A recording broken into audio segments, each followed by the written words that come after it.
Isn't it great to be here in Jerusalem, D.C., David's capital?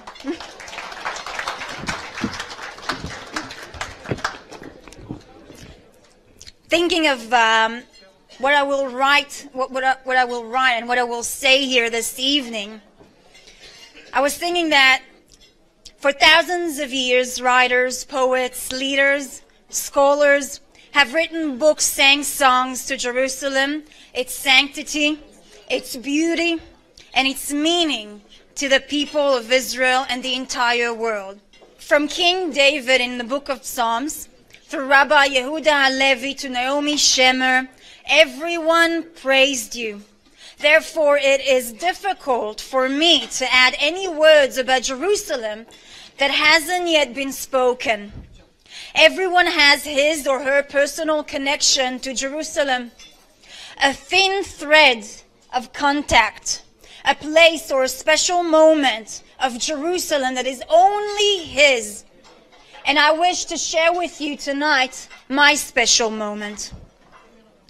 I grew up in Kfar Saba, and for most of my life I didn't show much interest in Jerusalem.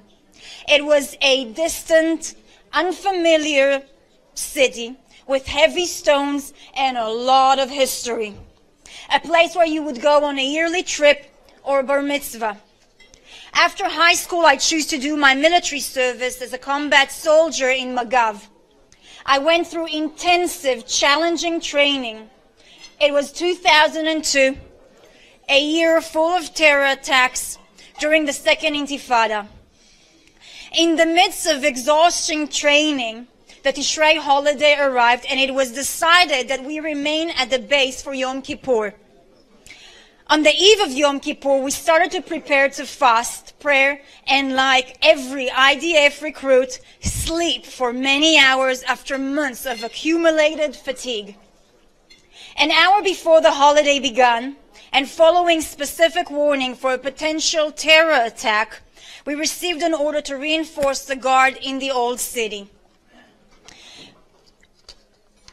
Volunteers were required. Now, it is difficult to describe the feeling of a warrior who received such an order and realized that the dream of a day of rest is dissipating. In military dialect, we call it shvizut. But I, along with several other soldiers, volunteered. A few minutes before the beginning of the fast, we improvised the last meal and arrived at the Old Jerusalem. During the shift, I went to the Magav headquarters in the Temple Mount compound to replace batteries for my radio device. Now, I looked out a big window in the compound on the third floor overlooking the western wall. And there was the most magical, divine sight that only few fortunate people get to see. Now, this is the night of Yom Kippur. It is midnight. It is silent. The air is as clear and cool as it is only in Jerusalem. The Western Wall Square is empty of worshippers who must have gone to rest for a long day of prayers. In front of me was Mount Moriah. The Holy of Holies is illuminated in splendor. At that moment, all the fatigue, exhaustion, all the bitterness, everything just disappeared, evaporated. For a long time, I stood there, just me and my Jerusalem, understanding what a great privilege I had to stand on those walls and guard them. Here, as I did, tens of thousands of Jews stood on Yom Kippur in front of the temple and anxiously prayed for forgiveness and atonement. Here I, the young Sharren, a Jewish fighter in the Israeli Defense Force, guarding Jerusalem like my brothers and sisters from generations ago, heroic fighters who defended your freedom, Jerusalem. Even when they saw the fall of the city and the burning of the temple before their eyes, those fighters believed that the sons of Israel will prevail. They believed, and right they were. Now We are. I am here again on your walls, Jerusalem, a single link from a long chain of prayers and hopes, tear and blood. Everyone has his moment with Jerusalem, the holy city, called for her loved ones to find their own special moment. And I am still grateful for the unforgettable Yom Kippur that has connected my heart to you ever since in a bond of love and commitment. Even today, as member of the Israeli Knesset, I walk around the beautiful, liberated, vibrant city of Jerusalem. I'm a devoted soldier ready to defend you. But alongside love, we also have commitment. The Six-Day War ended 50 years ago. The echo of shooting have long disappeared. But our fight on Jerusalem is not yet over.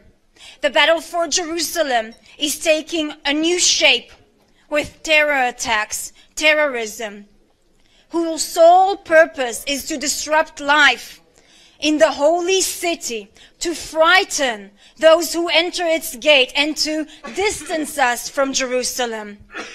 We of all faith must unite and understand that the war against terrorism is a war for Jerusalem. When UNESCO denies the connection of the Jewish people to Zion, we Jews and non-Jews must join hands and remember that the diplomatic battle is also a war over Jerusalem.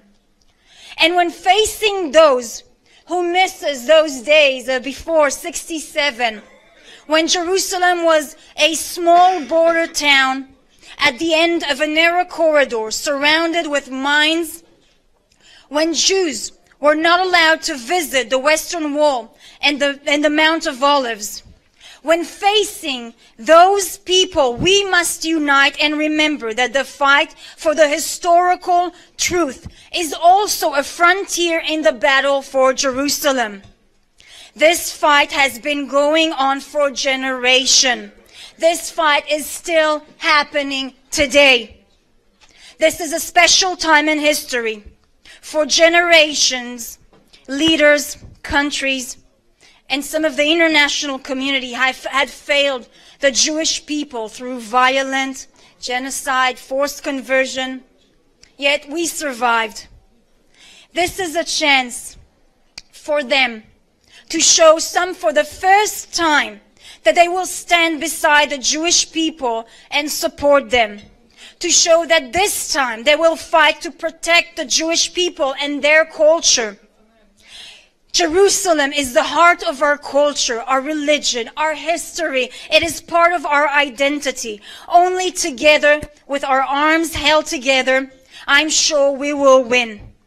And just as we were fortunate enough to see the fulfillment of Zechariah prophecy, we will see Jerusalem, the eternal capital of Israel, becoming a global, spiritual center of brotherhood and peace, as stated in the verses of Isaiah prophecy. And it shall come to pass in the end of days that the mountains of the Lord's house shall be established as the top of the mountains, and shall be exalted above all hills, and all nations shall flow to it. For out of Zion shall go forth the law, and the word of the Lord from Jerusalem. And they shall beat their sword into plowshares, and their spears into pruning hooks. Nations shall not lift sword against nation, neither shall they learn war anymore. Happy Liberation Day to you, Jerusalem. Thank you all. May God bless you, and may God bless Jerusalem. Thank you.